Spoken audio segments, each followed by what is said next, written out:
नमस्कार दोस्तों, कैसे हो आप सब। दोस्तों, आज हम जो करने जा रहे हैं वो रीट के लिए बहुत ही महत्वपूर्ण टॉपिक है, शिक्षण विधियाँ। क्योंकि रीट के अंतर्गत लगभग 14-15% जो है शिक्षण विधियों से संबंधित आपसे प्रश्न पूछे जाते हैं। दोस्तों, सबसे पहली बात करें कि हम शिक्षण विधियों की सामान्य परिचय की बात करेंगे तो विधि शब्द अंग्रेजी भाषा के मेथड शब्द का हिंदी रूपांतरण है। और जिस मेथड शब्द की उत्पत्ति तो है वो लैटिन भाषा से हुई है। किससे हुई है? लैटिन भाषा से हुई है। और जिसका शाब्दिक अर्थ जो होता है वो शाब्दिक अर्थ होता है मोड़, रास्ता या माध्यम। क्या होता है? मोड़, रास्ता या माध्यम। ये जो होता है इस शिक्षण विधि का, विधि शब्द का क्या होता है? शाब्दिक अर्थ होता है। इस प्रकार हम कह सकते हैं कि शिक्षण विधि का प्रयोग जो है जो शिक्षक करता है, और शिक्षक का एक ऐसा माध्यम है जो अध्यापन कार्य को रोचक व प्रभावशाली बनाने के लिए शिक्षक इसका प्रयोग करता है। समझ में आ गई कि किसी भी पाठ्य सामग्री को रोचक व प्रभावशाली बनाने के लिए शिक्षक जिस माध्यम का प्रयोग करता है वो जो होती है उसे शिक्षण विधियाँ करते हैं। और ये जो शिक्षण कार्य है, शिक्षण कार्य एक समस्या है। शिक्षण कार्य एक समस्या है और इस समस्या के निदान हेतु, यानी जब भी कोई समस्या हमारे सामने प्रस्तुत होती है तो हम चिंतन करते हैं। यानी चिंतन का गठन जो है वो समस्या से उत्पन्न होता है। एक शिक्षक चिंतन करता है। देखिए वो चिंतन कितने प्रकार का होता है कि चिंतन देखिए, क्या पढ़ाना है, क्या पढ़ाना है। दूसरा, क्यों पढ़ाना है।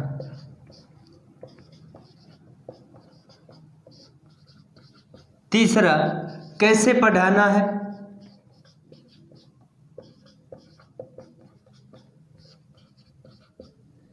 चार नंबर, कब पढ़ाना है।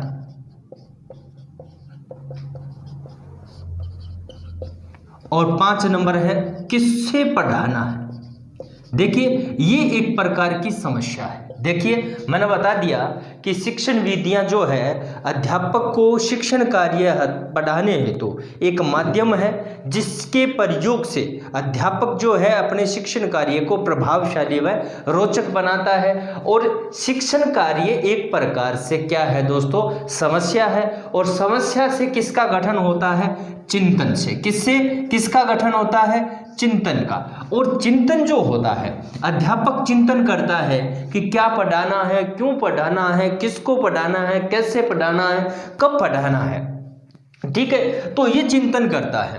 तो अब चले दोस्तों कि चिंतन जो मुख्य होते हैं 2 प्रकार के होते हैं। चिंतन जो होते हैं, आप बात करें कि चिंतन 2 प्रकार के होते हैं। चिंतन क्या होते हैं दोस्तों?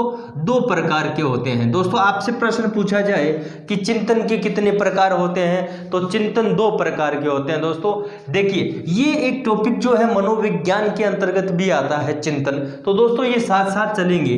तो चिंतन एक होता है दोस्तों सबली चिंतन। क्या होता है? सबली चिंतन होता है। इसके अंतर्गत क्या होता है? ये मिथ्या, झूठा तथा काल्पनिक होता है। ठीक है, तो ये सबली चिंतन जो होता है मिथ्या, झूठा और काल्पनिक होता है। इसका समाधान नहीं होता है।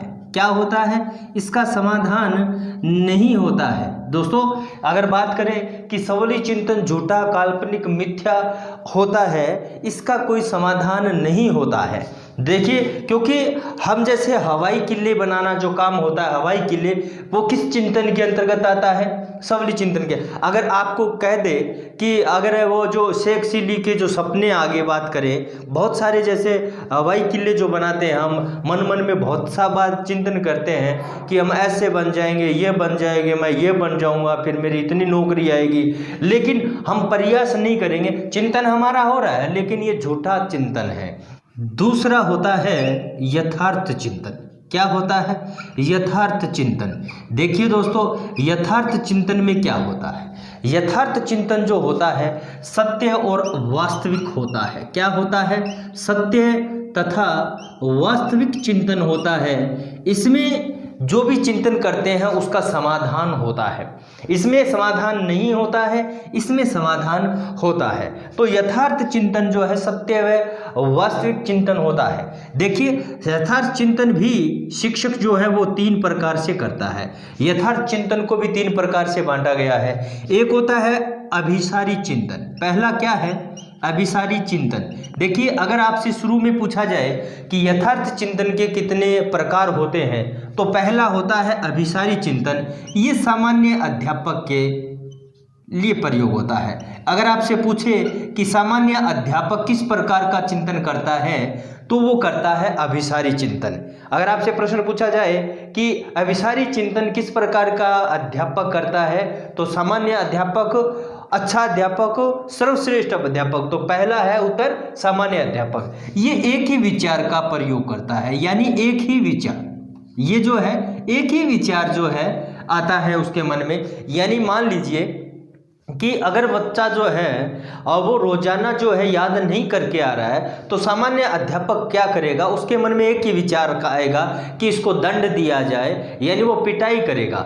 लेकिन ये पिटाई करना भी एक वास्तविक, मतलब कह सकते हैं अच्छा चिंतन नहीं है। तो सामान्य अध्यापक जो है एक ही विचार लाता है। दूसरा होता है दोस्तों अपसारी चिंतन। क्या होता है? अपसारी चिंतन। तो अपसारी चिंतन में क्या होता है? ये एक अच्छे अध्यापक के लिए जरूरी होता है। अगर अच्छे अध्यापक जो होते हैं वो किस प्रकार का चिंतन करते हैं? अपसारी चिंतन करते हैं। उनके जो मन में अनेक विचार आते हैं। क्या आते हैं? अनेक विचार आते हैं। वही पहले वाला उदाहरण कि अगर याद नहीं करके आ रहा है, तो वो 2-4 विचार मन में लाएगा कि कल मैं जो है उसको प्रेम से पढ़ाऊंगा, उसकी समस्या का निदान करूंगा, या मैं इस प्रकार से करूंगा। तो बहुत सारे विचार जो है उसके मन में आते हैं। तो अभिसारी चिंतन सामान्य अध्यापक एक ही विचार आता है। अपसारी चिंतन अच्छे अध्यापक जो करते हैं अपसारी चिंतन, तो अनेक विचार उत्पन्न होते हैं। और तीसरा होता है आलोचनात्मक अध्ययन चिंतन। क्या होता है? आलोचनात्मक चिंतन। तो आलोचनात्मक चिंतन जो होते हैं सर्वश्रेष्ठ अध्यापक करते हैं।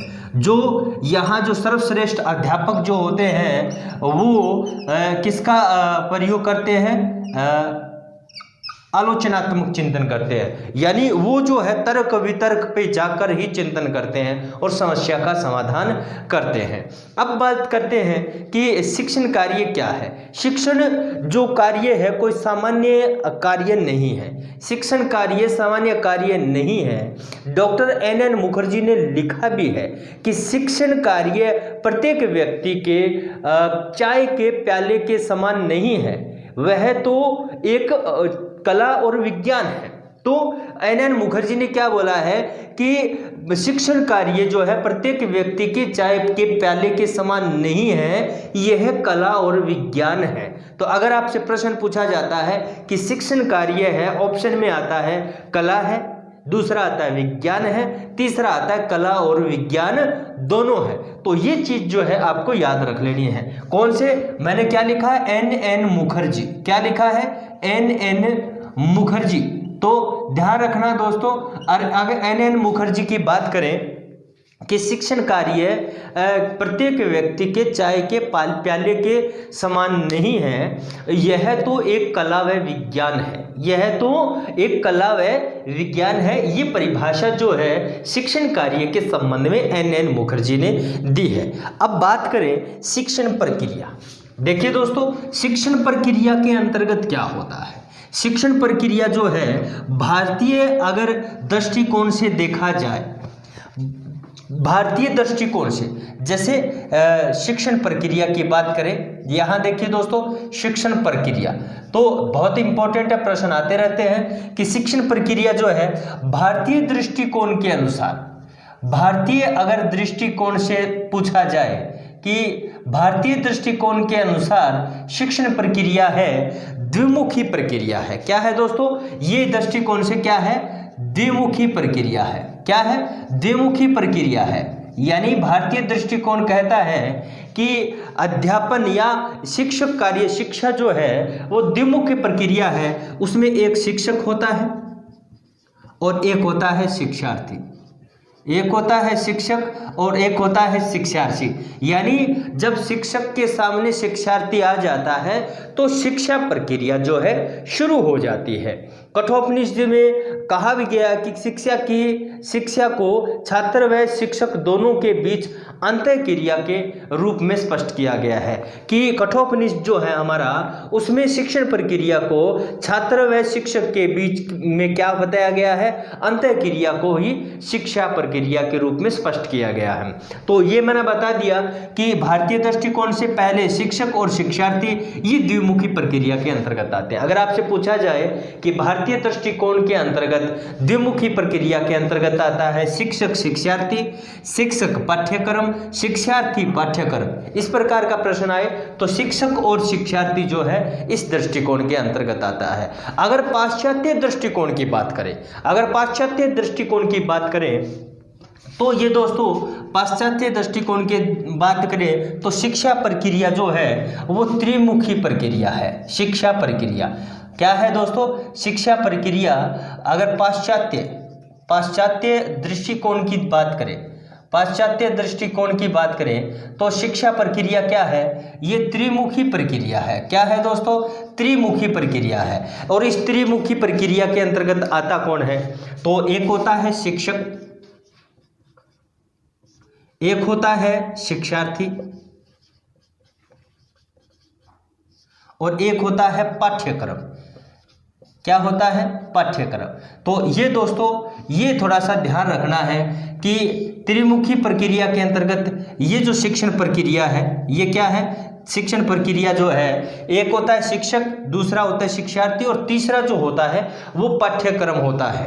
तो जॉन डीवी ने ये लिखा है, मॉरिसन ने भी लिखा है, जॉन डीवी ने भी लिखा है, बीएस ब्लूम ने भी लिखा है कि ये जो है शिक्षा प्रक्रिया वो त्रिमुखी प्रक्रिया है। जॉन डीवी ने जो तीसरा पक्ष बताया है, ध्यान रखना, जॉन डीवी ने ये तीसरा जो पक्ष बताया है वो स्पष्ट रूप से उन्होंने पाठ्यक्रम नाम नहीं लिया है, वो जो नाम लिया है उसने समाज लिया है। क्या लिया है, समाज।